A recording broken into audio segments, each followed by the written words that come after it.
नमस्कार। आज हम भू धातु परस्मैपदम लट लकार भवति की रूप सिद्धि पढ़ेंगे।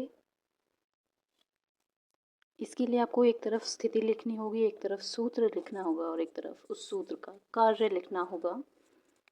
तो जो भवति है वो भू धातु से बनता है। भू का मतलब है भू सत्तायाम यानी होना। तो भू जो है ना वो अभी हमारे पास बस एक शब्द है। पहले हम भू को एक संज्ञा देंगे अर्थात एक नाम देंगे धातु। फिर उसके बाद कुछ आदेश होंगे, कुछ आगम होंगे, कहीं पे गुण आदेश होगा, कहीं पे यण संधि होगी, ये सब होगा, फिर जाके भवति बनेगा। तो पहले हमें स्थिति में लिखना होगा भू। सूत्रम में लिखेंगे भूवादयो धातवः।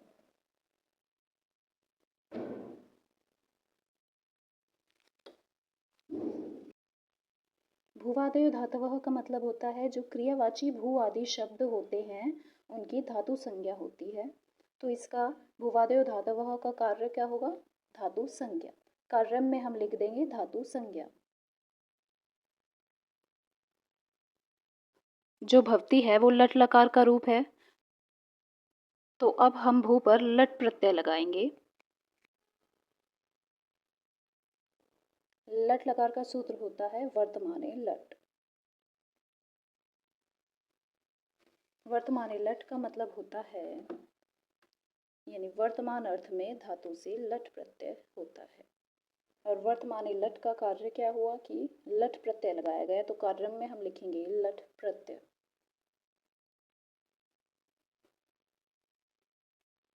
अब जो लट का ट है इसकी हम इत संज्ञा करेंगे यानी हम इसे एक नाम देंगे इत। जिसे भी इत नाम दिया जाता है यानी जिसकी भी इत संज्ञा होती है उसका फिर तस्य लोपः से लोप हो जाता है। तो हम ट का लोप करने के लिए पहले हम इसे इत संज्ञा देंगे जो कि हलन्त्यम से होती है।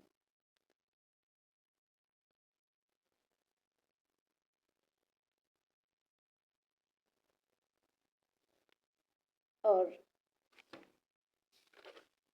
हलन्त्यम का मतलब होता है कि उपदेश में जो अंतिम हल है उसकी इत संज्ञा होती है। तो जो लट है वो उपदेश है क्योंकि ये एक प्रत्यय है। तो जो इसका अंतिम हल है ट इसकी इत संज्ञा हो जाएगी। और कार्यम में हम लिखेंगे ट की इत संज्ञा। इत संज्ञा हुई है जिसकी तस्य लोपः से उसका लोप हो जाएगा। जिसकी इत संज्ञा होती है उसका लोप हो जाता है। कार्यम में हम लिखेंगे ट का लोप। अब ल का जो अंतिम अ है उसकी भी इत संज्ञा और लोप होगा।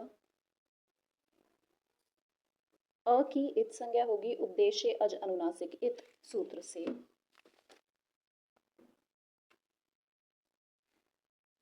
उपदेश अज अनुनासिक इत सूत्र में ऐसा होता है कि जो उपदेश में जो अनुनासिक अच होते हैं उनकी इत संज्ञा होती है। तो ये जो अंतिम अ है ये भी अनुनासिक अच है तो इसकी इत संज्ञा होगी। अनुनासिक उन सबको कहा जाता है जो पाणिनि या उनके शिष्य द्वारा जिन भी वर्णों को अनुनासिक कहा गया है उन्हें अनुनासिक कहा जाता है। बस अनुनासिक की ये परिभाषा है।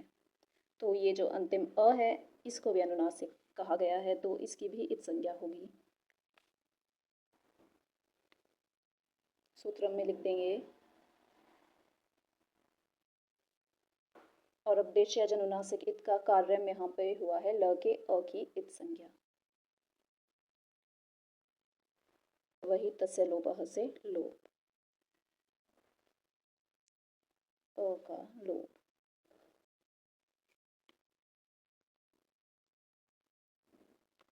उस आदेश की परस्मैपद संज्ञा होगी जो लकार के स्थान पर आएगा यानी इस ल के स्थान पर अब जो भी आदेश आएगा उसकी परस्मैपद संज्ञा होगी लह परस्मैपदम सूत्र से।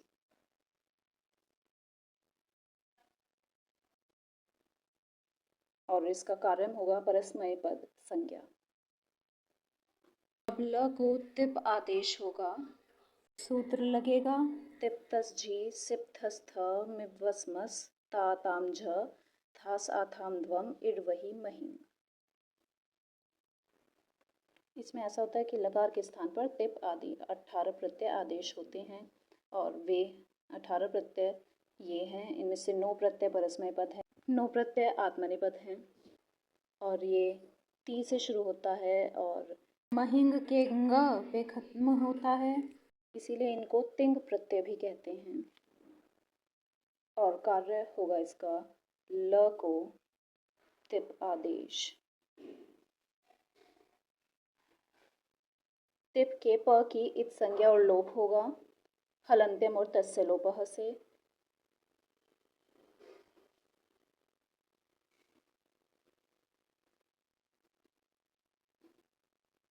हलंत्यम वही कि उपदेश का जो अंतिम हल है उसकी इत संज्ञा होती है और तस्य लोपः जिसकी इत संज्ञा होती है उसका लोप होता है। तो कार्यम में हम लिख देंगे प की इत संज्ञा व लोप। अब जो ती है इसकी सार्वधातुक संज्ञा हम करेंगे।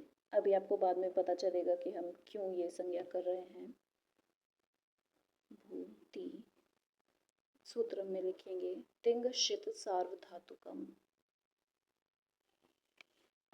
इसमें ऐसा होता है कि जो तिंग प्रत्यय है वही जो पहले आपको बताए थे मैंने, और जो शित प्रत्यय है यानी वे प्रत्यय जिसमें श की इत संज्ञा होती है उन्हें सार्वधातुक संज्ञक कहते हैं। और जो तिप है वो भी एक तिंग है तो इसीलिए इसकी भी सार्वधातुक संज्ञा हो गई है और कार्यम में हम लिखेंगे सार्वधातुक संज्ञा।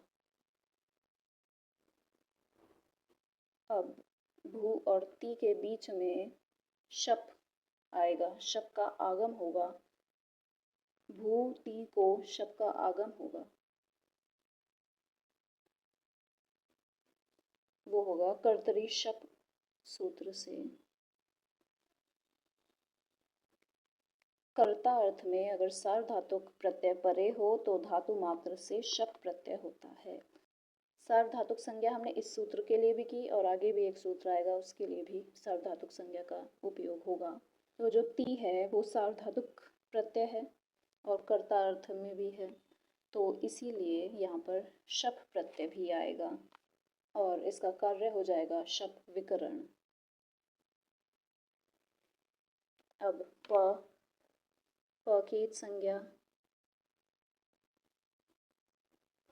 हलंत्यम और तस्य लोपः से लोप हो जाएगा।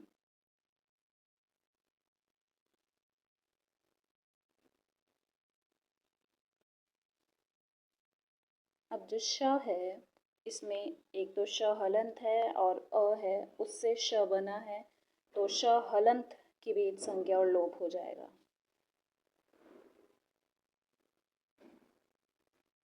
ये होगा लशक्व तद्धिते सूत्र से।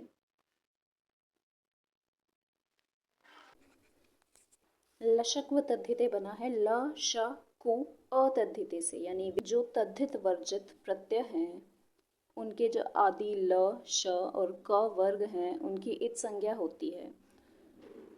तो जो शप प्रत्यय है उसके आदि में भी तो श है, श हलंत है, तो इसकी भी इत संज्ञा हो जाएगी लशक्व तद्धिते से और तस्य लोपः से लोप हो जाएगा और इसका कार्यम होगा श का लोप।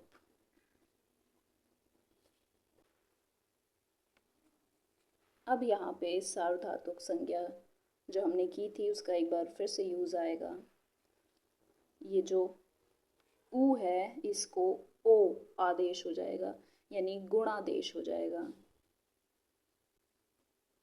भ हलंत हो जाएगा, ओ आ जाएगा, ती। सूत्र होगा सार्वधातुक आर्धधातुकयोः। सार्वधातुक आर्धधातुकयोः में ऐसा होता है कि अगर सार्वधातुक और आर्धधातुक प्रत्यय परे हो तो जो इगंत अंग है ये इसको अंग कहेंगे, वो इगंत अंग को गुणादेश हो जाता है। ये इगंत है ना, इक प्रत्यय में ऊ भी एक आता है, तो भू में ऊ है, ऊ से अंत हो रहा है यानी इगंत है भू, तो जो भू है इसे गुणादेश हो जाएगा यानी ऊ जो है वो ओ में बदल जाएगा। कार्यम इसका होगा ऊ को ओ गुण गुणादेश। ओ प्लस अ जब होता है तो उसे अव आदेश हो जाता है ना ओ को, तो वही होगा यहाँ पे भ हलंत अव व हलंत इसका और अ और ती।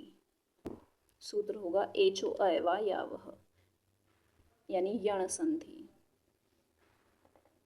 और यण संधि का कार्य यहाँ पर क्या है कि ओ को अवादेश हुआ है। तो इस प्रकार से भवती की रूप सिद्धि होती है। धन्यवाद।